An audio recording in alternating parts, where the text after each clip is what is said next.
کہتے ہیں کہ بوقت واپسی انسان کی روح اس کے پیروں کے انگوٹھوں سے کھینچنی ہوتی ہے۔ یہ وہ سطح ہوتی ہے جس میں انکھی پتھرا جاتی ہے، ناک کا بھانسا ٹیڑھا ہو جاتا ہے، کان کی لویاں پیچھے کی طرف پٹتی ہیں، چہرہ بالکل بے جان ہو جاتا ہے۔ میں قریب بیٹھی تھی، ہاجرہ میں یہ سب نشانیاں صاف نظر آ رہی تھی، اور میں اس کے بائیں طرف کان کے پاس بیٹھ کر بلند آواز میں سورہ یاسین کی تلاوت کر رہی تھی۔ اچانک اس کے پیروں میں تھر تھراہٹ کی ہوئی۔ جلدی سے اٹھ کر میں نے دونوں ہاتھوں سے اس کے پیروں کو پکڑ لیا۔ مجھ کو محسوس ہوا کوئی چیز اس کے پاؤں سے پنڈلیوں کی طرف مسکتی جاتی ہے۔ میرے ہاتھ آہستہ آہستہ اس رواں چیز کے ساتھ چل رہے تھے۔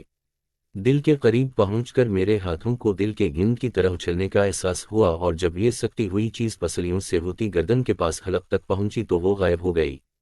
اس کے ساتھ ہی ہاجر ہونیت بچھی لی اور اس کی گردن جھلک گئی۔ گھیرے میں چند مریضوں کے بستر تھے۔ ہر مریض کو دوسرے مریض سے الگ کرنے کے لیے بیچ میں پردے ڈالے گئے تھے۔ گھیرے میں مریضوں اور ان کے رشتہ داروں کی موجودگی کے باوجود ہاجرہ کے پلنگ کے چاروں طرف لٹکے ہوئے پردوں کے درمیان بے حد گہرا سناٹا تھا۔ یہ عجیب قسم کا سناٹا تھا جس میں اس کے بے جان جسم کے ساتھ کسی کی موجودگی کا احساس اچانک مجھ کو لی بھر کو ہوا تھا۔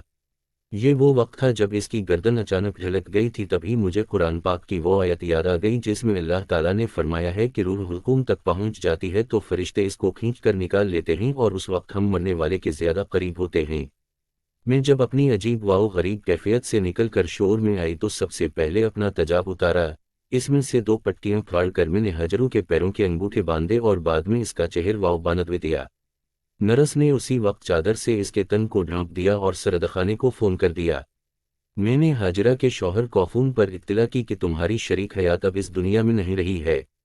ہاجرہ ہمارے ملک کے اس گھرانے میں پیدا ہوئی تھی جہاں قتل کرنا، بیٹی کو بیٹے کی خاطر ذبح کرنا جائز سمجھا جاتا تھا۔ تبھی وہ اپنے شوہر رحمت سے 15 برس بڑی تھی۔ جب رحمت پیدا ہوا تو اس کے پچانے ہیرے کی انگوٹھی اس کے ہاتھ میں پہنا کر اس کو رحمت سے منسوب کر دیا تھا۔ رحمت عام لڑکوں کے برخلاف پڑھنے لکھنے کا بہت شوقین تھا۔ سین کا شوق لکھ کر کراچی میں پلا بڑھا تھا۔ یہاں کے لڑکے اس تھے، کبھی بھی 2 گوٹ ماں باپ سے ملنے چلا جاتا تھا، ورنہ اس کا زیادہ وقت کراچی میں اپنے فلیٹ میں گزرتا تھا، جہاں رام کی ہر چیز ماں نوکروں کے موجود تھی۔ ذہین ہونے کی وجہ سے وہ تعلیمی میدان میں بہت جلد، ابھی اس کی تعلیم مکمل نہیں ہوئی تھی کہ تایا نے شادی کا تقاضا شروع کر دی، جن کے دونوں بیٹوں سے اس کی دونوں بہنوں کی منگنی ہوئی تھی، اور رحمت کی شادی پر اپنی لڑکی ہاجرہ کی تاریخ ٹھہرا دی۔ رحمت جب گاؤں گیا، باپ نے اس کو روک لیا کہ واہ شادی کر کے شہر بیوی بات کے لیاقتی تیار نہ تھا، کیونکہ اس کو ایک شہری لڑکی پسند آ گئی تھی۔ جب اس نے بہانہ بنایا اور باپ کو بتائے بغیر کراچی واپس آ گیا تو اس کے تایا نے اپنے دونوں بیٹوں کی بارات لے جانے سے انکار کر دیا۔ اس نے کہا کہ جب رحمت دلہا بن کر اس کی بیٹی کو لے جائے گا تب وہ اس کی بہنوں کی شادیاں اپنے بیٹوں سے کرے گا۔ اس کے ساتھ ہی خفیہ طور پر اس نے گوٹ سے اپنے ملازمین کے ذریعہ معلوم کر لیا کہ انکار کی اصل وجہ ایک شہری لڑکی تھی۔ ہفتہ بھر کے بعد ایکسیڈنٹ میں ووٹر کی سڑک عبور کرتے ہوئے حادثے کا شکار ہو کر مر گئی۔ رحمت سمجھ گیا کہ یہ اس کے تایا کا کارنامہ ہے، مگر اس نے زبان بند رکھی۔ وہ اس لڑکی کو بے حد چاہتا تھا جو کراچی یونیورسٹی میں اس کے ساتھ پڑھتی تھی، اور باپ نے اس پر شادی کے لیے زور دیا کیونکہ اس کی وبین گھر بیٹھی تھی۔ گھر والوں کے دباؤ میں آ کر اس کو خود سے 15 سال بڑی عورت کے ساتھ شادی کرنی پڑی اور اس کو کراچی لے کر آنا پڑا۔ باجرہ گاؤں گوٹ کی عام عورتوں کی طرح بالکل جاہل تھی، مگر گاؤں سے آنے والی عام عورتوں کی طرح اس نے اپنی جہالت چھپانے کے لیے فیشن کا سہارا لیا۔ اس کو دیکھ کر صاف انداز ہو جاتا تھی جو شوہروں سے عمر میں بڑی ہوتی ہیں شدید احساس کمتری کا شکار ہو جاتی ہے، اور اپنی اس کمتری کے احساس کو کسی نہ کسی طرح چھپانے اور خود کو کم عمر کھانے کے چکر میں الٹا سیدھا سنورتی ہیں۔ یہی حال باجرہ کا تھا، وہ کم عمر لڑکیوں کے فیشن اپناتی، انہی کی طرح چلنے بولنے کی کوشش کرتی، جس سے واؤ مزید مضحکہ خیز لگتی تھی۔ اس عرصے میں رحمت نے آگے تعلیم حاصل کرنے کے لیے امریکہ جانے کا پروگرام بنایا۔ اس کے تایا نے اس شرط پر اس کو جانے کی اجازت دی کہ 2 ہاجرہ کو اپنے ساتھ لے جائے۔ رحمت نے انکار کر دیا تو تایا نے اپنی دونوں بہوئیں جو رحمت کی بہنیں تھیں واپس اپنے بھائی کے گھر روانہ کر دیں۔ اس اچانک صدمے سے اس کی چھوٹی بہن کو دورے پڑنے شروع ہوئے اور سارے خاندان کے دباؤ اور بہن کے دوروں نے اس کو ہتھیار ڈالنے پر مجبور کر دیا۔ تب ہی اس نے ہاجرہ کے ساتھ امریکہ آنے پر رضامندی کا اظہار کر دی۔ دونوں امریکہ آ گئے۔ رحمت نے کوشش کی کہ کسی طرح ہاجرہ تھوڑی بہت انگریزی بولنا سیکھ لے اور اسکول کا امتحان پاس کر لے، مگر ہاجرہ کا دماغ پڑھائی میں نہ چل سکا۔ وہ فیشن کر کے کم عمر دکھائی دینے میں تو چسپ سے آگے تھی، لیکن پڑھنے یا اپنی تعلیمی قابلیت بڑھانے سے اس کو کوئی دلچسپی نہیں تھی۔ اس کی جہالت کا یہ عالم تھا کہ رحمت کو گھر آنے میں کچھ دیر ہو جاتی تو پہلے وہ پاکستان فون کر کے اس کی شکایت کرتی، پھر رحمت کو ڈھونڈتی۔ اس کی شکایت پر اس کا باپ رحمت کی دونوں بہنوں کو ان کے باپ کے گھر بھجوا دیتا کہ جب رحمت گھر آ جائے گا تو وہ واپس آ سکیں گی۔ رحمت کے باپ کے گھر آتے ہی چھوٹی بہن کو دورہ پڑ جاتا تھا، ہاتھ پاؤں ٹیڑھے ہو جاتے، منہ سے جھاگ نکلنی شروع ہو جاتی، اور یہ دورہ اس وقت ختم ہوتا جب تک وہ فون پر رحمت کی آواز نہ سن لیتی۔ عورتوں اور رحمت نے خود بھی باجرہ کو بہت سمجھایا کہ آدمی کو گھر میں آنے میں کبھی کبھی دیر ہو جاتی ہے، مگر وہ بہت شکی مزاج عورت تھی۔ اس کو یہی شک ہوتا کہ یہ کسی دوسری عورت کے ساتھ ہے۔ ہاجرہ کی یہ بھی عادت تھی کہ جب کسی تقریب میں شوہر کے ساتھ ہوتی تو سائے کی طرح اس کی جاسوسی میں لگی رہتی۔ اگر اتفاق سے وہ کسی بھی عورت سے محو گفتگو ہوتا تو یہ اس عورت اور رحمت کے بیچ میں کھڑی ہو جاتی۔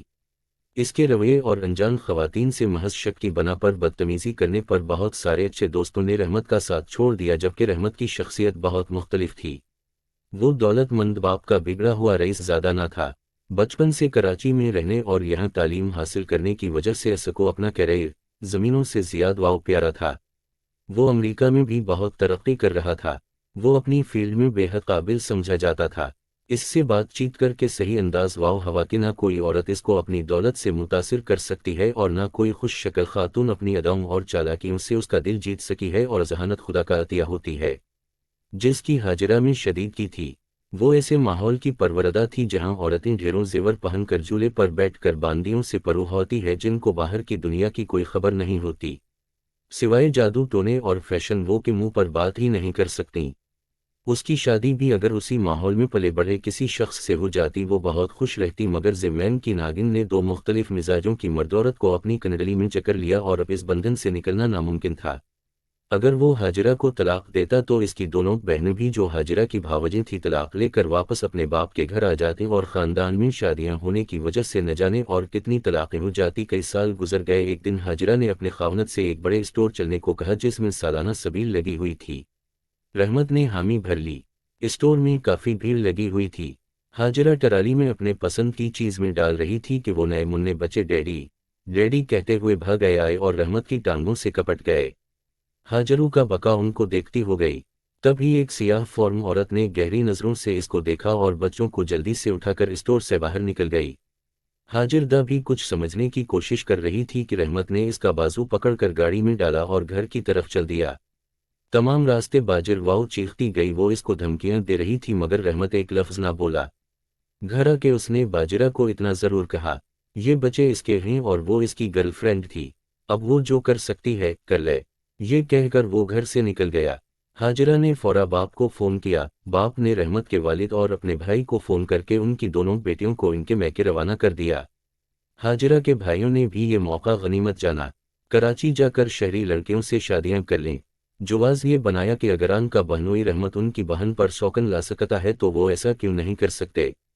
رحمت کے والد نے اپنی بیٹیوں کو اسی وقت دوبارہ یہ کہہ کر اپنے بھائی کے گھر بھیج دیا کہ اگر شوہر انہیں اپنے پاس نہیں رکھتے تو کوئی بات نہیں، لیکن یہ سر کے گھر ہی رہیں گی کیونکہ رحمت نے ابھی تک ہاجرہ کو اپنے گھر رکھا ہوا ہے۔ باپ کے استفسار پر رحمت نے بتا دیا کہ امریکہ میں دو شادیاں کرنا قانونی جرم ہے، مگر بغیر شادی کے مرد واؤ عورت ساتھ رو سکتے ہیں۔ وہ عورت یا اس کے بچے زمین کے حقدار نہیں ہے۔ وہ اپنی زمین کی فکر نہ کرنے یا سین بات کی بھی فکر نہ کرے کہ اس کی بہنوں کو طلاق ہو جائے گی کیونکہ اس نے ہاجرہ کو طلاق نہیں دی۔ ہاجرہ کے بھائیوں نے باپ کے کہنے پر ہاجرہ کے رونے کے باوجود اس معاملے میں زیادہ ہرچھپی نہیں لی۔ وہ اپنی نئی نویلی بیویوں کے ساتھ بہت خوش تھے۔ جب سے ہاجرہ کو شوہر کی گرل فرینڈ کا پتہ چلا تھا، رحمت نے کھلے عام رات کو بھی اپنی اس گرل فرینڈ اور اس کے بچوں کے ساتھ رہنا شروع کر دیا تھا۔ پاکستانی خواتین نے رحمت کی گرل فرینڈ کے بارے میں معلومات کی تو پتہ چلا کہ وہ ایک ڈاکٹر کی بیٹی ہے اور خود سافٹ ویئر انجینئر اور اپنی فیلڈ میں بہت کامیاب سمجھی جاتی ہے۔ امریکن معاشرے میں ناجائز بچوں کی پیدائش معمول کی بات ہے، اس لیے اس کے والدین کو ریٹا کا رحمت کے ساتھ رہنا برا نہیں لگا، مگر ہاجرہ پر اس انکشاف کا بہت برا اثر ہوا۔ پہلے تو اس نے رو رو کر اور درو دیوار سے سر کو نگرا کے خود کو لہو لہان کر لیا۔ رحمت جو ہمیشہ کا خاموش تب تھا اسے اسپتال لے جایا کرتا تھا، مگر اب اس کا رویہ بیوی کے ساتھ اجنبی ہو گیا۔ باپ نے بیٹی کو امریکہ سے واپس بلا لیا تاکہ دوسر کے گھر رہے، لیکن بیٹی دوبارہ سونے کے پنجرے میں قید نہ ہونا چاہتی تھی۔ لہذا ہاجرہ نے وطن جانے سے بھی انکار کر دیا۔ شوہر دوسری عورت کے پاس رہے بیوی کو جنگ کا شدید احساس ہوتا ہی ہے۔ اس احساس کی وجہ سے اس کو بالآخر ول کا دور واؤ پڑ گیا جو کہ جان لیوا ثابت ہوا۔ رحمت کے والد اور تایا دونوں نے چاہا کہ وہ خود بیوی کو تابوت لے کر پاکستان آئے، مگر اس نے انکار کر دی کیونکہ اس کو علم تھا کہ تایا کی ایک نہ سنی اور ہاجرہ کو امریکہ کے قبرستان میں دفن کرا دیا۔ زمین کے جس کو بچانے کے لیے رحمت اور ہاجرہ کے بے جوڑ رشتے کو جوڑا گیا تھا اور دو زندگیوں کو تباہ کیا گیا، واؤ واؤ تو بچ گئی، مگر بیچاری باجر واؤ اسی زمین کے شکم میں وقت سے پہلے سما گئی۔ بویاز مین کی ناگن نے اسے نگل لیا۔ اس کا ابھی 40واں بھی نہیں ہوا تھا کہ رحمت کو فون پر اس کے باپ نے بتایا کہ اس کی چھوٹی بہن شمع کو دورے پڑتے تھے ختم ہو گئی ہے، خدا جانے اتمارا تے مارا گیا کہ تب موت مر گئی، مگر زمین وہ ناگن ہے کہ جس کو بچانے کے لیے انسانی زندگیاں پیٹ چڑھائی جاتی ہے، بالکل اسی طرح جیسے ملکوں کو وسیع کرنے کی خاطر انسانوں کی بھیڑ چڑھایا جاتا ہے، اور شاید تا قیامت ایسا ہوتا رہے، حالانکہ زمین اور یہ دنیا کسی کی نہیں، یہ اللہ تعالیٰ کی اپنی جاگیر ہے اور اسی کی رہے گی۔ انسان تو یہاں محض عرض قیام کے لیے آتے ہیں، اپنی لکھی ہوئی عمر گزارتے ہیں اور پھر اپنے خالق کے پاس چلے جاتے ہیں، اور زمین جہاں ہے وہیں رہ جاتی ہے۔